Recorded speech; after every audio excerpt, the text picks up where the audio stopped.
En Mateo capítulo 5 encontramos a Jesús en el monte enseñándole al pueblo acerca de las bienaventuranzas. Le está diciéndole al pueblo quién es bienaventurado, quién es 3 veces dichoso.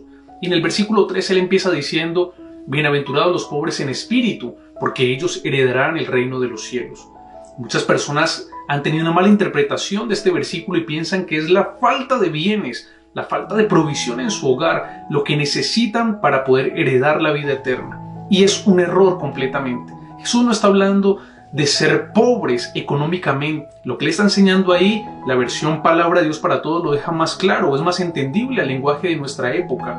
Dice: afortunado aquel que reconoce su necesidad de Dios, porque él heredará el reino de los cielos. Y es que no es la falta de bienes, es lo que hay en nuestro corazón, es lo que necesitamos, nuestro reconocer a Dios como lo primero en nuestras vidas, lo que nos va a hacer heredar la salvación y la vida eterna, el reino de los cielos. Hay una historia que lo refleja perfectamente, la historia de Zaqueo, un cobrador de impuestos para Roma, un principal, un hombre de mucho dinero, un hombre tal vez, como dice la Biblia, corrupto, que ganó mucho dinero haciendo las cosas mal. Pero sin embargo, cuando él se encuentra con Jesús y Jesús lo llama, él se siente confrontado y hace algo que demuestra qué era lo que importaba en su corazón. Él dice: Señor, si alguien he defraudado, yo se lo devuelvo 4 veces, cuadriplicado aquello que le he defraudado, aquello que le he engañado, aquello que le he quitado. Y la mitad de mis bienes se lo doy a los pobres. Este hombre estaba diciendo: los bienes no me importan tanto como poder tener al Hijo de Dios en mi vida, poder conocerlo, poder entregarme a Él. Lo que era importante para mí hasta ahora era el dinero. Por eso yo era corrupto, por eso yo quitaba, cobraba más de lo debido a la gente.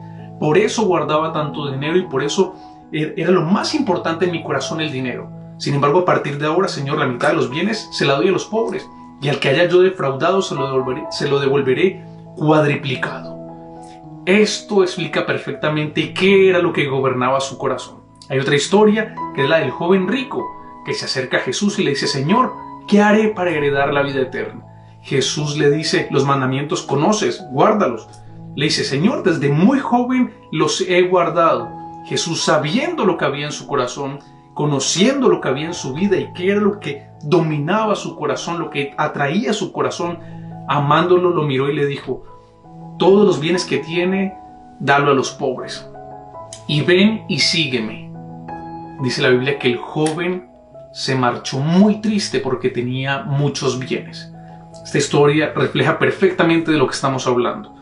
Lo que mandaba en su corazón era el dinero. Lo que quería él eran bienes y lo que quería él era riqueza. Por eso no pudo aceptar el llamado del Señor.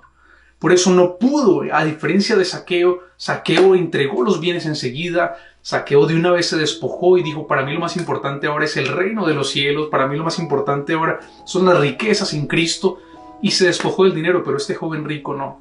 Él se marchó triste porque había una necesidad en él que solamente permitió que la cubriera el dinero. No se daba cuenta que estaba perdiendo. Al morir las riquezas se desaparecen.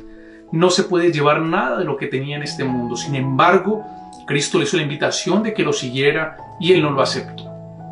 La Biblia dice en Hebreos capítulo 11 que Moisés rechazó llamarse hijo de la hija del faraón. No había un rango más alto que ser hijo del faraón, ser hijo de la hija del faraón. Imagínate, tenía acceso a riquezas, tenía acceso a fama, a gloria, a poder. Sin embargo, él decidió no aceptarlas.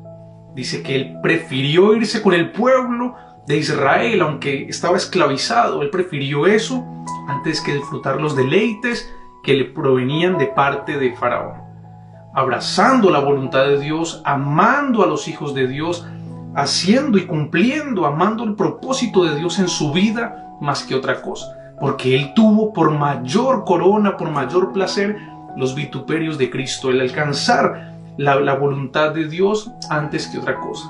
Para él lo más importante no era la fama, no era la gloria, no era el poder, no era el trono, no era el palacio del faraón. Lo más importante era Cristo en su vida, establecer lo que Dios vino a establecer a través de él. Pablo dice: ya no vivo yo, mas Cristo vive en mí. Pablo renunció, dice, por eso hasta ahora todo lo tengo por basura con tal de conocer mejor al Hijo de Dios. Cuántas cosas que yo antes tenía como importantes, la descendencia, mi educación, tantas cosas que para mí eran importantes, sin embargo hoy todas las tengo por basura cuando las comparo con Cristo. Eso es lo importante en la vida. Con Dios en mi vida yo puedo estudiar, puedo trabajar, puedo hacer muchas cosas, pero si yo establezco el dinero, la educación, la fama y todo eso por encima de Dios, estoy dejando sin lugar a Dios. Dice la palabra de Dios que ninguno puede servir a dos señores, porque amará a uno y menospreciará al otro, o menospreciará a uno y amará al otro. Y luego termina diciendo, porque nadie puede servir a las riquezas y a Dios. Griego, las riquezas quiere decir mamón, el dios mamón, el dios de las riquezas. Amar las riquezas es idolatría. Colocar a Dios en primer lugar es lo que nos va a guardar nuestro corazón de que cuando vengan riquezas vamos a estar bien. Y aunque no hayan riquezas, estaremos bien. Pablo decía, en todo y por todo he sido enseñado. He aprendido a tener riquezas y a pasar necesidad. Me ha costado con hambre, pero también he tenido mucha abundancia en mi vida. Todo lo puedo en Cristo que me fortalece. Si Cristo está en nuestras vidas como el Rey de Reyes, como lo que gobierna en mi corazón, eso nos dará seguridad para heredar la vida eterna. Después podremos estudiar, podremos trabajar, podremos tener abundancia económica sabiendo quién es el Señor de mi vida. Así que en este día recibe un fuerte abrazo. Si ha sido de bendición y de edificación, te pido que lo compartas, que le des me gusta, que dejes tus comentarios.